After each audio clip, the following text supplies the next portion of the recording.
لله رب العالمين، والصلاة والسلام على سيد المرسلين وعلى آله وأصحابه أجمعين. أما بعد، فأعوذ بالله من الشيطان الرجيم. بسم الله الرحمن الرحيم. يا أيها الذين آمنوا كتب عليكم الصيام كما كتب على الذين من قبلكم لعلكم تتقون. وقال النبي صلى الله عليه وسلم: الصوم جنة. وقال: لا يدخل الجنة قاطع، أو كما قال عليه الصلاة والسلام. صدق الله العظيم، وصدق رسوله النبي الكريم، ونحن على ذلك لمن الشاهدين والشاكرين، والحمد لله رب العالمين. اللهم صل على سيدنا حبيبنا شفيعنا نبينا ومولانا محمد وبارك وسلم. محترم حضرات،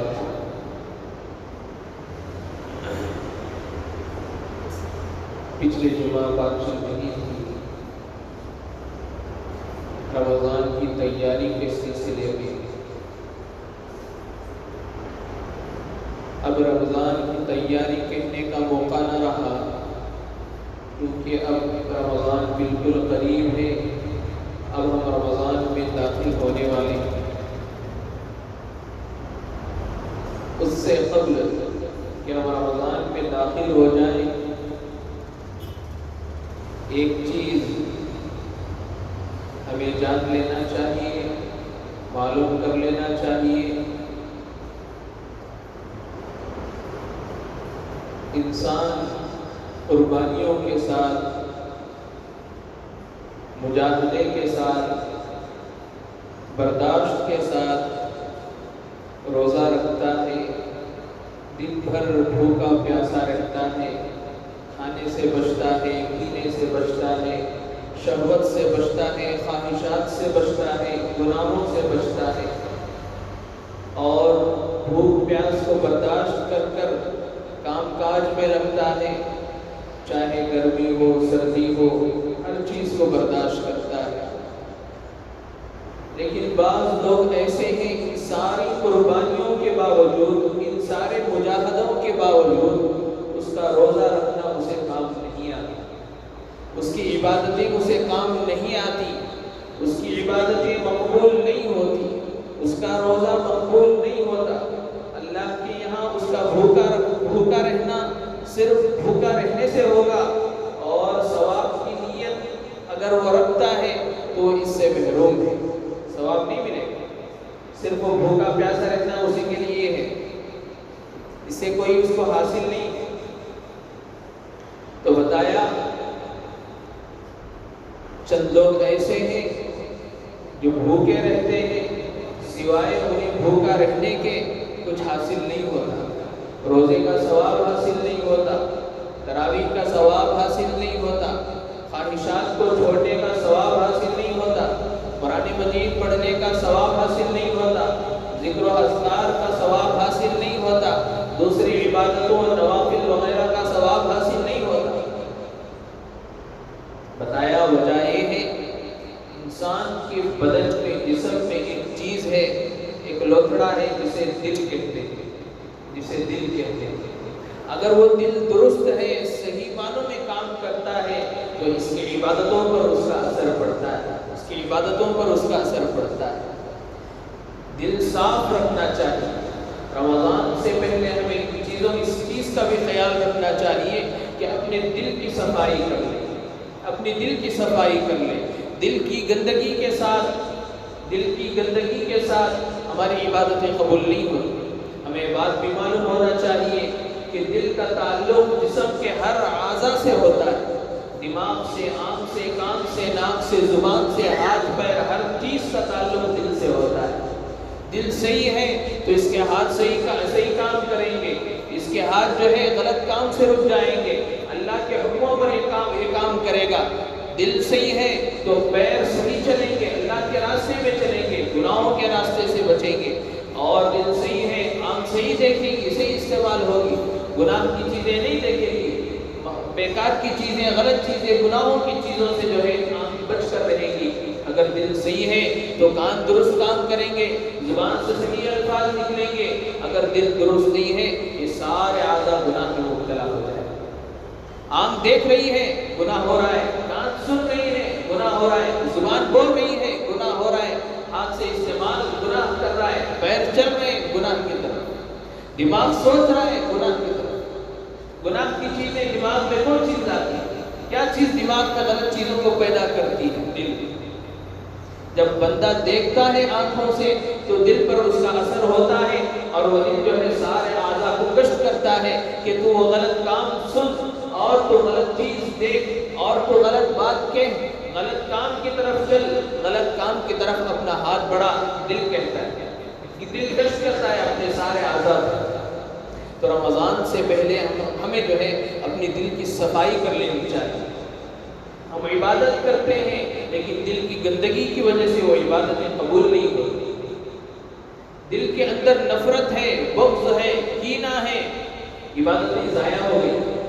اگر انسان کے دل میں بغض ہے، کینہ ہے، کسے کہتے ہیں کینہ بغض؟ دشمنی، عداوت، حسد، اپنے بھائی سے، اپنے رشتہ داری سے، دوست سے، پڑوسی سے، اپنے ملنے جلنے والوں سے حسد رکھنا، کینہ رکھنا، یہ اعمال کو برباد کر دیتے ہیں۔ جتنا بھی وہ آدمی عبادت میں مشغول ہو جائے، نوافل پڑھتا رہے، اللہ سے دعا کرتا رہے، گڑ گڑاتا رہے، اللہ سے معافی تلافی بھی کرتا رہے، اور فرائض بھی پڑھتا رہے، نوافل کی بھی پابندی کرے، رمضان میں روزے بھی رکھے، تراویح بھی پڑھے، قرآن مجید 1 2 بلکہ 3 ختم کر لے، لیکن دل میں کینہ ہے، حسد ہے، بغض ہے، اس کی یہ ساری عبادتیں بیکار ہیں۔ تو اس سے پہلے ہم اپنی دل کی صفائی کر لینی چاہیے کہ دل ان ساری چیزوں سے صاف ہو جائے۔ بھائی میں کچھ انبن ہو گئی ہوگی، میاں بیوی میں کچھ انبن ہو گئی ہوگی، باپ بیٹے میں کچھ انبن ہو گیا ہوگا، پڑوسی سے کچھ انبن ہو گئی ہوگی، دوست سے کچھ انبن ہو گئی ہوگی، کسی بات سے ناراضگی ہو گئی ہوگی۔ رمضان سے پہلے رجوع کر لیں، رمضان کے لیے تیار ہو جائیں، اپنے دل کی صفائی کر لیں، اور ایک سوئی کے ساتھ اللہ کی عبادت میں لگ جائیں، تو یہ ساری عبادتیں ہماری مقبول ہو جائیں۔ ورنہ روزہ رکھنا صرف بھوکا رہنا ہے، اس سے کوئی حاصل نہیں ہوگا، ثواب نہیں ملے گا، اللہ کے یہاں مقبول نہیں ہوگی۔ شام میں تراویح پڑھے گا، وقت نکال کر، قربانی دے کر اللہ کے دربار میں کھڑے گا، ہر چیز کو قربان کر کر آئے گا، لیکن اس کا کھڑنا بیکار ہوگا، اور اپنے پیاس کو برداشت کرے گا، بھوک کو برداشت کرے گا، خواہشات کو برداشت کرے گا، لیکن یہ صرف برداشت کرنا ہوگا، لیکن اس سے کوئی ثواب حاصل نہیں ہوگا۔ تو دل کی صفائی رمضان سے پہلے بہت ضروری۔ ایک صحابی تھے، جب دل کی بات آ گئی تو میں ایک واقعہ سنا دوں۔ حضرت عبداللہ رضی اللہ عنہ، حضرت عمر بن عاص رضی اللہ عنہ کے فرزند حضرت عبداللہ رضی اللہ عنہ، اللہ کے نبی صلی اللہ علیہ وسلم کی مجلس لگی تھی، صحابہ بیٹھے تھے، تو آپ رضی اللہ عنہ بھی موجود تھے۔ تو اللہ کے نبی صلی اللہ علیہ وسلم ایک دروازے کی طرف اشارہ کیا اور کہا کہ اس دروازے سے ایک جنتی داخل ہونے والا ہے۔ ایک دن کہا تو صحابہ نے دیکھا کہ کون اندر داخل ہونے والے، اسے اللہ کے نبی صلی اللہ علیہ وسلم نے جنتی ہونے کی بشارت دے رہے، خوشخبری سنا رہے۔ دیکھا کہ ایک صحابی اندر داخل ہو رہے، بوڑھے ضعیف صحابی اندر داخل ہو رہے، خاموش ہو گئے صحابہ۔ اب دوسرے دن اللہ کے نبی صلی اللہ علیہ وسلم کی مجلس لگی تھی، صحابہ بیٹھے تھے، اور اللہ کے نبی صلی اللہ علیہ وسلم نے دوسرے دن بھی اشارہ کیا اور کہا کہ اس دروازے سے ایک جنتی داخل ہو رہے، اس دروازے سے ایک جنتی داخل ہو رہے۔ صحابہ اس طرف متوجہ ہو گئے کہ دیکھیں کہ آج کون سے جنتی داخل ہو رہے ہیں۔ تو دیکھا کہ وہی صحابی اس دروازے سے اندر داخل ہو رہے ہیں جو ایک دن پہلے داخل ہوئے تھے۔ اب پھر تیسرے دن بھی اللہ کے نبی صلی اللہ علیہ وسلم کی مجلس لگی تھی، صحابہ موجود تھے اور وہ صحابی بھی موجود تھے، حضرت عبداللہ رضی اللہ عنہ۔ تیسرے دن بھی اللہ کے نبی صلی اللہ علیہ وسلم کہتے ہیں کہ اس دروازے سے ایک جنتی داخل ہو رہے ہیں، اس دروازے سے ایک جنتی داخل ہو رہے ہیں۔ صحابہ اس طرف متوجہ ہوئے، دیکھتے ہیں کہ کون صحابی اندر داخل ہوتے ہیں، تو پہلے دن داخل ہوئے تھے، جو دوسرے دن داخل ہوئے تھے وہی صحابی تیسرے دن بھی اس دروازے سے داخل ہوتے ہیں۔ اب صحابہ کو حیرت ہوئی، خصوصاً حضرت عبداللہ رضی اللہ عنہ کو تعجب ہوا کہ یہ صحابی اللہ کے نبی صلی اللہ علیہ وسلم نے جنہیں جنتی ہونے کی بشارت دیتے ہیں کہ ان کا کون سا ایسا عمل ہے، کون سی ایسی خاص بات ہے، خصوصیت ان کے اندر ہے جس کی وجہ سے 3 دن لگا کر اللہ کے نبی صلی اللہ علیہ وسلم انہیں جنتی ہونے کی بشارت دے رہے ہیں، خوشخبری سنا رہے ہیں۔ تو تعجب ہوا اور اس کی تلاش میں لگ گئے، اسے معلوم کرنے میں لگ گئے کہ ان کا کون سا ایسا مخصوص عمل ہے۔ تو اس صحابی کے پاس پہنچے جو عمر والے صحابی تھے، حضرت عبداللہ رضی اللہ عنہ ان کے پاس پہنچے اور ایک بہانے سے ایک تدبیر اختیار کی، ایک بہانہ بنا کر کہا کہ میرے والد صاحب مجھ سے ناراض ہیں، میں 1-2-3 دن آپ کے پاس رہنا چاہتا ہوں۔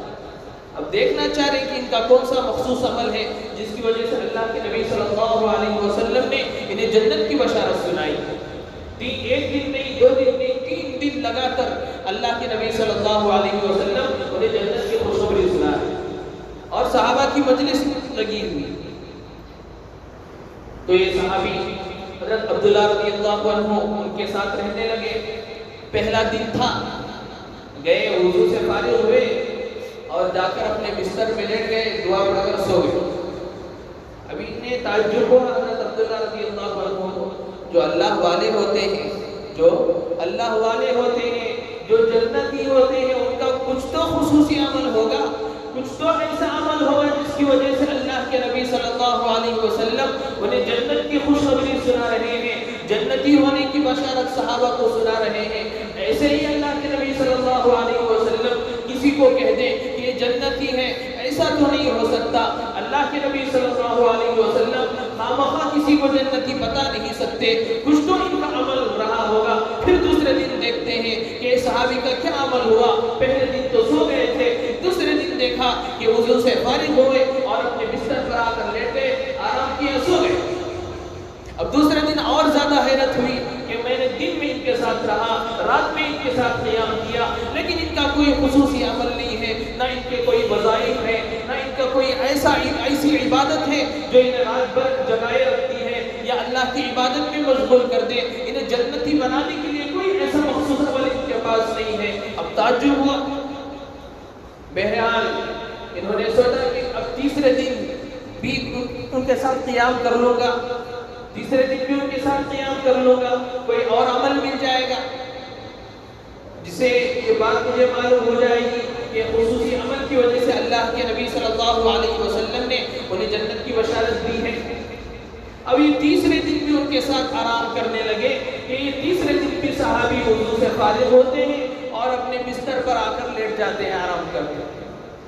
کوئی خصوصی عمل نہیں ہے، نہ رات بھر نفلیں پڑھ رہے ہیں، نہ رات بھر عبادت کر رہے ہیں، قرآن کی تلاوت کر رہے ہیں، نہ ذکر و اذکار کر رہے ہیں، نہ دعا کر رہے ہیں، کوئی خصوصی عمل نہیں ہے، صرف وضو بنا کر آ کر آرام کر رہے ہیں۔ اب تیسرے دن یہ حضرت عبداللہ رضی اللہ عنہ اور پریشان ہو گئے اور طیش میں آ گئے کہ کوئی خصوصی عمل ان کے پاس نہیں ہے، پھر بھی اللہ کے نبی صلی اللہ علیہ وسلم انہیں جنت کی بشارت سنا رہے ہیں۔ یہ کون صحابی کہہ رہے ہیں؟ حضرت عبداللہ رضی اللہ عنہ، حضرت عبداللہ بن عمر بن عاص رضی اللہ عنہ، عمر بن عاص رضی اللہ عنہ کے فرزند حضرت عبداللہ رضی اللہ عنہ، جن کے متعلق آتا ہے کہ سب سے زیادہ جو عبادت گزار صحابی تھے وہ حضرت عبداللہ رضی اللہ عنہ ہیں۔ اولین میں اور سابقین میں سب سے زیادہ عبادت گزار صحابی حضرت عبداللہ رضی اللہ عنہ شمار ہوتے ہیں، جن کے متعلق احادیث میں آتا ہے کہ شادی کی پہلی رات تھی، نکاح ہوا تھا، لیکن جیسے کمرے میں داخل ہوتے ہیں مصلی بچھاتے ہیں اور نماز میں ذکر و اذکار میں دعا میں لگ جاتے ہیں، یہاں تک کہ صبح ہو جاتی ہے۔ جب بیٹی کے پاس جو ہے حضرت عبداللہ رضی اللہ عنہ کے والد حضرت عمر بن عنہ پوچھتے ہیں بیٹی رات کیسی گزری، خیریت تو ہے، عافیت تو ہے؟ تو بیٹی کہتی ہیں اے ابا جان آپ کے فرزند تو بڑے عبادت گزار بننے نکلے کہ پوری رات عبادت میں گزار دی۔ رات پہلی رات ہے، نکاح ہوا ہے، بندہ بیوی کے پاس جاتا ہے، اس سے محبت کرتا ہے، بات چیت کرتا ہے، لیکن یہ پوری رات عبادت میں گزار دی۔ اب ان کے سسر کو بات سمجھ میں آ گئی۔ حضرت عبداللہ رضی اللہ عنہ کے والد عمر بن عاص رضی اللہ عنہ کو بات سمجھ میں آ گئی کہ انہوں نے پوری رات عبادت میں گزار دی ہے، انہوں نے بیوی سے بات نہیں کی ہے، انہوں نے بیوی سے محبت نہیں کی ہے، انہوں نے بیوی سے ہم بستری نہیں کی ہے۔ پہلی رات نکاح کا اللہ کے نبی صلی اللہ علیہ وسلم کے دربار میں جاتے ہیں اور پورا واقعہ سناتے ہیں کہ اس طریقے سے عبداللہ نے کیا ہے کہ نکاح کی پہلی رات ہے، لیکن انہوں نے پوری رات عبادت میں گزار دی۔ اللہ کے نبی صلی اللہ علیہ وسلم حضرت عبداللہ رضی اللہ عنہ کو اپنے پاس بلاتے ہیں اور پوچھتے ہیں بھئی کیا بات ہے، ابھی نکاح ہوا ہے اور تم اللہ کی عبادت میں لگ گئے، بیوی کو وقت نہیں دو گے؟ اور اللہ کے نبی صلی اللہ علیہ وسلم نے انہیں ترتیب سمجھائی، بتائی کہ آپ ہر دن روزہ نہیں رکھو گے، دن میں ایک قرآن ختم کرنے کا معمول تھا، آپ ہر دن قرآن ختم نہیں کرو گے، رات بھر عبادت کرنے کا معمول تھا۔ اللہ کے نبی نے کہا کہ ہر دن رات میں عبادت نہیں کرو گے، آپ اپنی بیوی کو وقت دو گے۔ یہ ساری چیزیں حضرت عبداللہ رضی اللہ عنہ کو اللہ کے نبی صلی اللہ علیہ وسلم سمجھا رہے ہیں۔ اللہ کے نبی کہہ رہے ہیں کہ ہر دن قرآن ختم نہیں کرو گے، ہر دن قرآن ختم نہیں کرو گے، لیکن یہ کہہ رہے ہیں کہ اللہ کے نبی صلی اللہ علیہ وسلم میرے اندر تو طاقت ہے، میں تو حشاش بشاش ہوں، میں ہر دن قرآن ختم کرنے پر قادر ہوں۔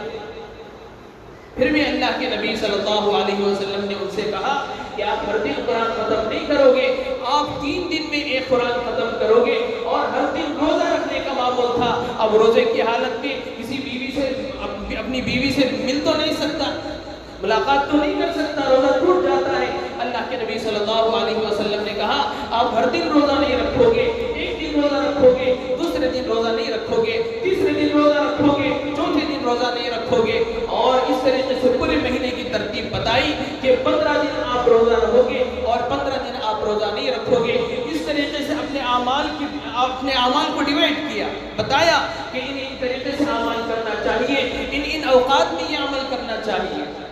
تو ایسے زبردست صحابی، ایسے عبادت گزار صحابی، اللہ کے نبی کہہ رہے ہیں کہ اتنی کرنے کی ضرورت نہیں ہے، اور صحابہ کہہ رہے ہیں کہ میں اتنی کی طاقت رکھتا ہوں، میں اتنا کر سکتا ہوں۔ اللہ کے نبی کہہ رہے ہیں کہ مکمل مہینے کی روزہ رکھنے کی ضرورت نہیں ہے، صحابی کہہ رہے ہیں کہ میں اتنی کی طاقت رکھتا ہوں، میں اتنی ہمت کر سکتا ہوں، میں پورے مہینے میں جو ہے روزہ رکھ سکتا ہوں۔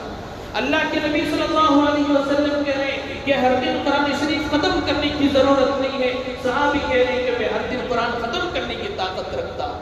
اور ہماری زندگی اٹھا کر دیکھیں کہ پوری زندگی ہم سنتے آ رہے ہیں نماز پڑھو، نماز پڑھو، نماز پڑھو، اور جب رمضان کا مہینہ آتا ہے تو بتایا جاتا ہے یا ایھا الذین آمنوا کتب علیکم الصیام کما کتب علی الذین من قبلکم لعلکم تتقون۔ اے ایمان والو، اللہ تعالیٰ نے تم پر رمضان کے روزے فرض کیے ہیں۔ کیسے فرض کیے ہیں؟ یا ایھا الذین آمنوا کتب علیکم الصیام کما کتب علی الذین من قبلکم، جیسے تم سے پہلے قوموں پر، پچھلے لوگوں پر فرض کیے گئے تھے، اس طریقے سے تم پر بھی اس روزوں کو فرض کر دیا گیا ہے۔ وجہ کیا ہے؟ کیوں اللہ تعالیٰ روزہ رکھانا چاہتے ہیں؟ کیوں اللہ تعالیٰ بھوکا پیاسا رکھنا چاہتے ہیں؟ لعلکم تتقون، تاکہ تم متقی بن جاؤ۔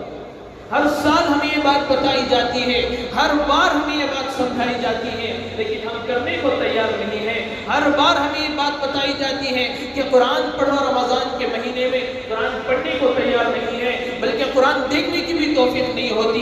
ہر بار یہ سمجھائی جاتی ہے کہ جب رمضان کا مہینہ آ جائے تو فرائض تو دور کی بات، نوافل میں نہ چھوڑیں، نوافل کی بھی پابندی کریں، لیکن ہم جو ہے فرائض کو پوری کرنے میں جو ہے کامیاب نہیں ہوتے۔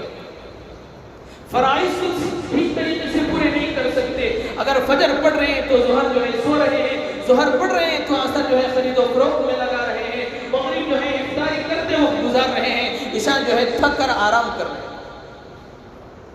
فرائض کا یہ عالم ہے، لیکن صحابی حضرت عبداللہ رضی اللہ عنہ اللہ کے نبی کہہ رہے کہ اتنی کی ضرورت نہیں ہے، اللہ کے نبی کہہ رہے کہ دن میں ایک قرآن ختم کرنے کی ضرورت نہیں ہے، صحابی کہہ رہے کہ اللہ کے نبی میں اتنی طاقت رکھتا ہوں۔ اللہ کے نبی صلی اللہ علیہ وسلم کہہ رہے ہیں یہ غیر رمضان کی بات ہے، رمضان کی بات نہیں ہے، غیر رمضان کی بات ہے۔ صحابی کہہ رہے ہیں کہ میں مکمل مہینے میں روزہ رکھ سکتا ہوں، اتنی میں طاقت رکھتا ہوں۔ اللہ کے نبی کہہ رہے ہیں کہ اتنی کی ضرورت نہیں ہے۔ یہ تھے صحابہ، یہ تھے ان کے اعمال۔ ایسے جلیل القدر صحابی حضرت عبداللہ رضی اللہ عنہ اس صحابی کے پاس موجود ہیں، اور تیسرا دن ہے، اور تیسرے دن دیکھتے ہیں کہ تیسرے دن بھی اس صحابی کا یہی عمل ہے کہ سو رہے ہیں اور صبح اٹھ رہے ہیں۔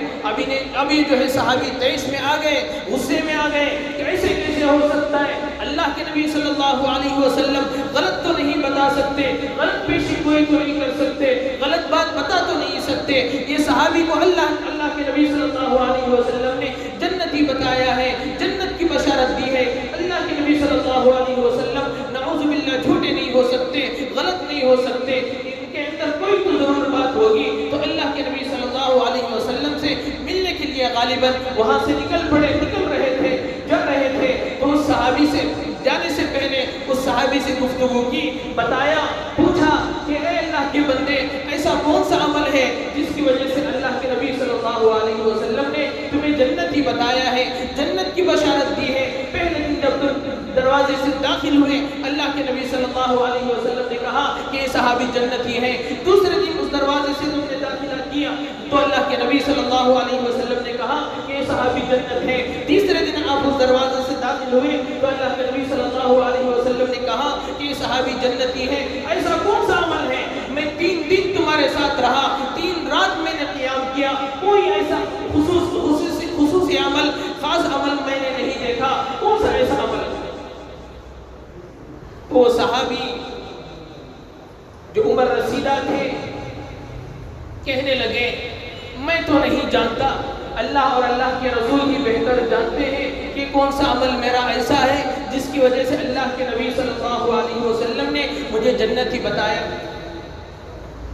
اب یہ بات سن کر حضرت عبداللہ رضی اللہ عنہ اور پریشان ہو گئے اور جانے لگے۔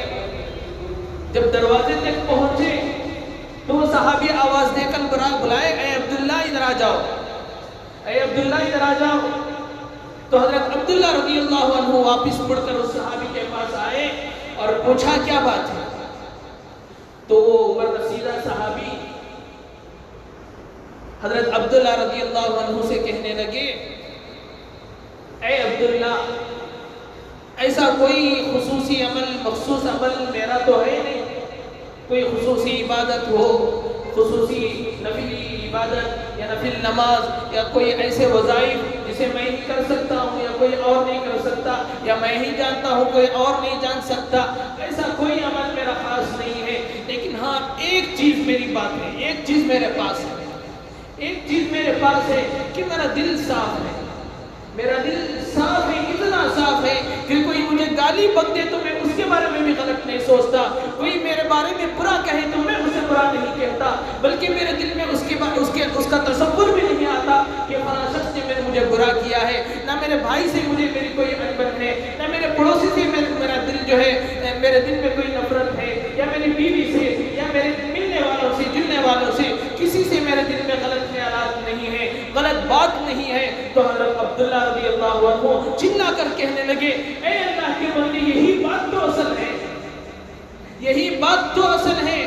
آدمی دن بھر اللہ کی عبادت کرتا ہے، روزہ رکھتا ہے، تراویح پڑھتا ہے، فرائض پڑھتا ہے، صدقہ و خیرات کرتا ہے، زکوٰۃ دیتا ہے، پوری زندگی اللہ کی عبادت میں لگا دے، لیکن اس کا دل صاف نہیں ہے، دل میں کھوٹ ہے، حسد ہے، کینہ ہے، تو ان کی ساری عبادتیں بیکار ہیں۔ دل صاف ہے لیکن آدمی نماز پڑھ کر نفلی عبادت کے بغیر بھی اگر سو بھی رہا ہے تو یہ آدمی جنتی ہے۔ لا يدخل الجنت قاطع، لا يدخل الجنت قاطع، جو آدمی رشتے ناتوں کو توڑتا ہے وہ جنت میں داخل نہیں ہوتا۔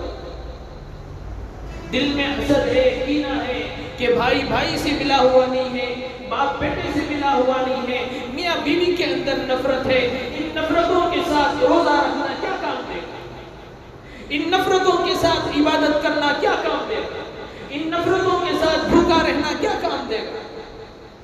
ہم پورا مہینہ بھوکا رہیں، ہم پورا مہینہ خواہشات سے رکے رہیں، ہم پورا مہینہ کھانے پینے سے رکے رہیں، لیکن بھائی سے بات چیت نہیں ہے، ماں سے بات چیت نہیں ہے، باپ سے نفرت ہے، بیٹے سے انبت ہے، پڑوسی سے نفرت ہے، پوری عبادتیں بیکار ہیں، پورے رمضان کے روزے بیکار ہیں، کوئی عبادت اس کا قابل قبول نہیں ہے۔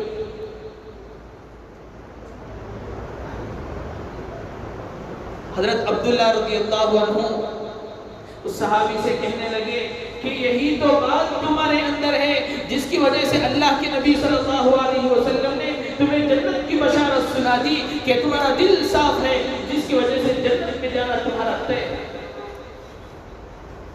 تو رمضان سے پہلے رمضان میں داخل ہونے سے پہلے ہم اپنی دل کی صفائی کر لیں۔ کوئی بھائی سے بچھڑا ہوا ہے، کوئی ماں بیٹے سے بچھڑا ہوا ہے، کوئی پڑوسی سے انبن ہے، تو اپنی دل کی صفائی کر لیں، ورنہ یاد رکھیں کہ صرف رمضان میں بھوکا رہنا یہی ہمارا کام آئے گا، لیکن اس سے کوئی ثواب نہیں۔ بھوکے رہیں گے، پیاسے رہیں گے، ہمیں اس بھوکا رہنا، پیاسا رہنا محسوس ہوگا، لیکن اس سے کوئی ثواب نہیں ملے گا۔ تو رمضان سے پہلے ہم اس کی تیاری کر لیں کہ اپنے دل کی صفائی ہو جائے، ہر چیز سے ہم معاملات سے، ہر چیز سے ہم صاف ہو جائیں، اور ایک سوئی کے ساتھ اللہ کی عبادت کرنے والے ہو جائیں۔ اور اس سے پہلے میں اپنی بات ختم کروں تو 3 چیزیں میں آپ کو بتا دوں رمضان کے تعلق سے۔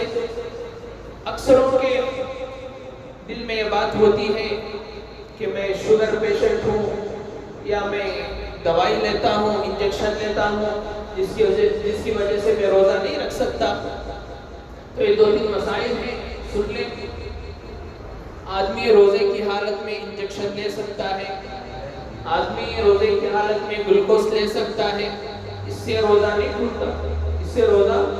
ٹوٹتا، اور کسی وجہ سے وامٹ ہو گئی تو اس سے بھی روزہ نہیں ٹوٹتا، بشرط ہے کہ منہ بھر کر طے کرے اور اس کی چند ذرات واپس حلق کے اندر چلے جائے، تو اس سے روزہ ٹوٹتا ہے۔ اور کوئی آدمی جبرن ہاتھ ڈال کر طے کرے، اس سے بھی روزہ ٹوٹ جاتا ہے۔ لیکن تھوڑی بہت طے ہوئی، منہ بھر کر بھی نہیں ہوا اور وہ واپس بھی نہیں لوٹا، تو اس سے روزہ نہیں ٹوٹتا، یاد رکھیں۔ اور خوشبو استعمال کرنے سے، مسواک استعمال کرنے سے، سر میں تیل ڈالنے سے، اس سے بھی روزہ نہیں ٹوٹتا، اس کا بھی خاص خیال رکھیں۔ ہاں، روزہ کن چیزوں سے ٹوٹتا ہے یہ بھی سن لیں۔ کوئی جان بوجھ کر کوئی چیز جان بوجھ کر ہو یا کوئی انجانے میں ہو، حلق کے نیچے اتر گئی، چاہے پانی کا ایک قطرہ ہی کیوں نہ ہو، چاہے ایک ذرات یہ کھانے کا ایک دانہ ہی کیوں نہ ہو، جان بوجھ کر اگر حلق سے اتر گیا تو روزہ ٹوٹ جاتا ہے۔ ہاں، اگر منہ میں کھایا ہوا تھا، سحری کی ہوئی تھی، جن ذرات دانتوں میں بچ گئے تھے، انجان غیر محسوس طریقے سے حلق سے اتر گیا، چنے کے دانے کے برابر نہیں تھا، اس سے تھوڑا کم تھا، تو اس سے روزہ نہیں ٹوٹتا۔ لیکن چنے کے دانے سے بھی کم ہو اور سحری کرنے کے بعد، یعنی جب روزہ شروع ہو گیا اس کے بعد منہ کے اندر ڈالتا ہے، حلق کے اندر اترتا ہے، چاہے اس کی مقدار چنے کے دانے سے کم ہی کیوں نہ ہو، روزہ ٹوٹ جاتا ہے۔ اس کا خاص خیال رکھیں۔ اور دوسری چیز یہ ہے، اس سے روزہ ٹوٹ جاتا ہے، جان بوجھ کر آدمی اپنی بیوی سے ہم بستری کر لے، جمع کر لے، تو اس سے جو ہے روزہ ٹوٹ جاتا ہے۔ اور روزہ ٹوٹنے پر جو ہے کفارہ لازم آتا ہے، 60 دن کے روزے، یعنی 2 ماہ لگاتار روزے رکھنے پڑے گے۔ اور ایک بات تو یاد رکھیں، یہ تو کفارہ ہے، اس روزے کا کفارہ ادا ہو جائے گا، لیکن رمضان کے مہینے کا جو ثواب ہے ایک روزے پر جو ملنے والا ہے، تو وہ پوری زندگی روزہ رکھنے پر بھی نہیں مل سکتا۔ کفارہ ادا ہو جائے گا، اس روزے کا بدل ہو جائے گا۔ 60 دن کے روزے رکھے یا اس کی طاقت نہیں ہے تو 60 مسکین کو 2 وقت کھانا کھلائیں تو کفارہ تو ادا ہو جائے گا، لیکن جو رمضان کے مہینے میں روزے رکھنے کا ثواب ہے وہ پوری زندگی روزے رکھنے پر بھی نہیں مل سکتا۔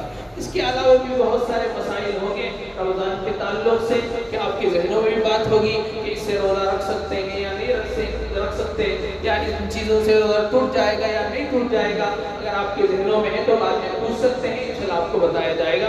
اللہ تعالیٰ سے دعا ہے اللہ مجھے توفیق عطا فرمائے۔ آخر دعوانا الحمدللہ رب العالمین۔ جو حباب سنت نہیں پڑھے سنتوں سے فارغ ہو جائے۔